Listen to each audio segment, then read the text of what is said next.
Hey guys, it's Majesty here with the Financial Drive-thru, and it's good to be back. We have a lot to talk about today, and it's been a pretty rough 2020. I mean, if you think about everything that's going on.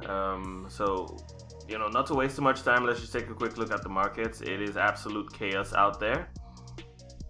We have seen all the money that has been made this year, and I seriously say all the money that's been made this year just be wiped out just like that in a matter of days. And well, this is something that started it's been a couple of weeks now. It's going everywhere in crypto, but we're just gonna jump straight into the charts. I don't want to take too much. It's kind of depressing when you look at those prices like that. But then look at what happened to Bitcoin yesterday. I mean, this is absolute madness. I don't remember the last time I've seen a daily candle that had this kind of drop. This is a 30-40% loss. Except you were shorting Bitcoin, this is a loss. And for most people, I think it was because, we were all over in this area just ramping up, thinking we were about to make like a heavy bullish move. And then, you know what? If I'm going to be honest, I actually don't think it's just Corona that did this. If you look at the S&P 500, for example, you can see there's been a steady decline all the way.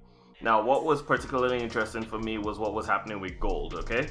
Gold has been, for a long time, there's been the whole debate about whether Bitcoin versus gold. Is Bitcoin going to be the safe haven? Is gold going to be the way to go? And it seemed like gold was winning at first because somewhere around this region from the 2nd of March. Oh, by the way, this is the daily chart. If you wanted to take a more in-depth look, you could switch over to the 4-hour time frame, right? And again, back around the 2nd, we could see gold was actually making major moves, whereas Bitcoin, on the other hand, was falling, right? So it seemed like everybody was moving all their money out of stocks and futures and equities and pretty much every other thing, and they were jumping into gold. Now, all of a sudden, it just happened. There was a lot of talk. There were videos. There were people who were going on and saying, well, Bitcoin has failed as a safe haven. And then look at what happened with gold. Gold has just started its own steady decline. It's joined the market. Everything right now is going down. Bitcoin yesterday went as low as 3,855. So that's right here, if I should draw a line over there. So at that line, that is, yes, 3855.16.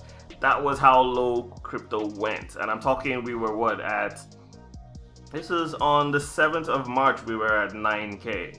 Okay, and today is just the 13th. So it's been bad, it's been brutal, right? So the question is, what are you guys gonna do about this? And what are you doing in the markets? Drop me a comment, let me know exactly what your strategies are. Personally, what I've done is I've pulled out of the market pretty much, right? There's too much noise right now. It's really not wise to be trading. If you're trading right now, you have some major balls, man. That's all I'm gonna say. Besides pulling out of the market, what I also did was I also tried out Binance lending. Now, I'm gonna be honest, I'm not very pleased with the interest rates because one, I'm doing the flexible deposits. I'm not trying to lock myself in for a long time. I'm just, trying to coast, because the way this works is Binance generally uses your money to fund all the margin trading and everything that's going on in the space, right? And with the flexible one, you can withdraw your funds at any time. So obviously you're not going to get the best returns, but it's something. And the best part is you're going to be getting your returns in BTC. Now, I'm talking really, really small sums, but it is something, right? For when you're not trading. If you're getting BTC, the idea is when the price of Bitcoin actually goes back up again, you get more value for your couple cents or whatever, value for your buck that you made. So this is what I'm doing with the spare cash, because generally I am still very against keeping my money on exchanges. Another thing that I'm doing basically is taking the chance to accumulate, because, well, if you see Bitcoin prices where they are right now, it's probably a good idea to, if you can afford it, to buy some. Now, the thing is, and I'm going to be very careful how I say this, because one, this is not financial advice, and two, everybody really needs to measure their own risk appetite, okay? There is almost no basis for the market not dipping further, right? There is almost no basis for the market going up right now. It's a whole 50-50 thing. Sure, there is renewed volume. People seem to be more interested in it right now. Where is the bottom, right? We don't know, and we have to react to the market. So you're gonna have to look really far back to try and figure out what is going on. And as you can see here, at 3855, where this new line we just drew was, there was some support, okay, and that's actually why the market stopped over there. But in between that, there's really not much between there and 5354, call it. And so it's a question about what the market's going to do. Are we still going to, because the whole economy is in crisis, okay? I mean, seriously, look at stocks. It's bad. Everyone's looking for where to put their money in, and the only reason I would say anyone should be buying, because I watched this video, Alessio Rastani, yesterday, and he made a very good point.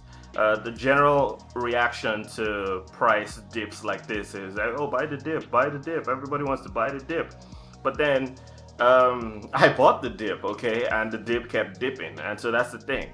It's a question about knowing where the bottom is. Nobody ever knows where the bottom is. So the only advice I would give anyone is to dollar cost average, okay? So the way this works is, if you had, say, 50 grand and you wanted to spend it on crypto, you would spend, say, maybe 2 grand of that 50 grand at different levels. And the idea is, if it goes up, it goes up. If it goes down, you can buy some more. But rather than put everything that you have at one spot into the market and then feel like, oh my God, I just made a huge loss, it doesn't make any sense to me to just invest everything, okay? And again, this is another time we need to diversify. If you're already an avid trader, then you already know how to trade gold. You already know how to, play with the market a little bit. But the thing is, I personally don't think this is the time to trade. I think everybody just needs to back down, be safe, wash your hands. So like I said, not to even give any advice at this point, it's really about what I'm going to do, right? So I've showed you, basically, I'm into the whole lending thing right now with the spare funds. And the general plan is to dollar cost average back into the market. So, I mean, when last did we see Bitcoin at 4K? It's been crazy. I wish I bought when it dropped that low. Unfortunately, I'm only seeing it now that it's in the 5K region. But I mean, even this is great for me, because I have personally not been selling any Bitcoin. I don't think I've sold Bitcoin in over a year now. It's just I'm one of the long-term people. I'm looking at this thing in the next 5-10 years. I'm not in a hurry. So for me, I'm stockpiling because whether we like it or not, we are still early adopters in this whole thing. Now, what is happening is we have a huge opportunity ahead of us, okay? There is a lot of stuff that we need to think about. Gold is usually where people go to. But then when even gold fails, Bitcoin has a huge chance to actually make a name for itself. And just think about this now, hypothetically, if the market starts to rebound. We're looking at a situation where the world as a whole would have the opportunity, because right now the media is going crazy about anything that has to do with both the economy and, public safety and everything like that, right? So Bitcoin is going to get its own fair share of publicity. This is the chance Bitcoin actually has to, make a name for itself. Something big could happen from this. And so I am looking big picture. I want to be well positioned. I'm still holding all my positions. This article I saw actually made me quite interested, because it's talking about the losses that gold is making. And I mean, it was painful, because it was painful watching gold boom when Bitcoin was dropping. I'm not even gonna lie about it, because obviously I'm quite invested in crypto and it's something that I wanted to see. Then, just so there's some light at the end of the tunnel, we see Bitcoin futures platform backed notes renewed volume entering the market. And this was 51 minutes ago. Today is Friday 13th. I'm going to drop a link to this article in the details section of the video. But the general gist is that there now seems to be like additional open interest in Bitcoin futures. And basically, they're looking at it and saying that this could be because of the falling price of Bitcoin, right? It's creating buying opportunities for traders and investors and giving them a chance to short Bitcoin. Now, this is because everybody right now is probably shorting Bitcoin and shorting plenty other assets. It's not just, it's not just Bitcoin. Everything is down. Everyone is taking a chance to actually make some gains. What I actually think is really going on is it's not just about the coronavirus. There's a whole issue with margin trading, okay? Margin trading has made it possible to gamble extremely well. There's so much liquidation going on in the market right now because people have taken 20 times, 50 times leverage on any given asset, right? And in the wake of all that's going on, you could be liquidated like this in minutes. So the general thing is there is so much loss in the market right now. There are people who are bleeding, it's really, really bad. And that's why I personally don't encourage trading or anything like that at this time. I think we should all just take a step back, watch the market, spend time with your families, guys, just stay safe. Try do everything you can do. There's so much mass panic going on out there that we are looking at what is, a recession. It's just, it's a crazy time. So yeah, this has just been my 2 cents on this subject. I think everyone just needs to figure out what works best for them, dollar cost average back into the market. Just keep your eyes on the ball. This is still the worst sell-off we've seen in Bitcoin in 7-8 years, but to be honest, it's not the end of the world, guys. So I just want to say hang in there, everyone. Just we're down to 4,900. So yeah, the dip still is continuing real time, and it is what it is, guys. So drop a comment, let me know what it is you're doing. What's your strategy? What do you think of what's going on in the market? Are you panicking? Are you done with crypto? What is it? Okay, just let me know, and I'll see you on the next one. Okay.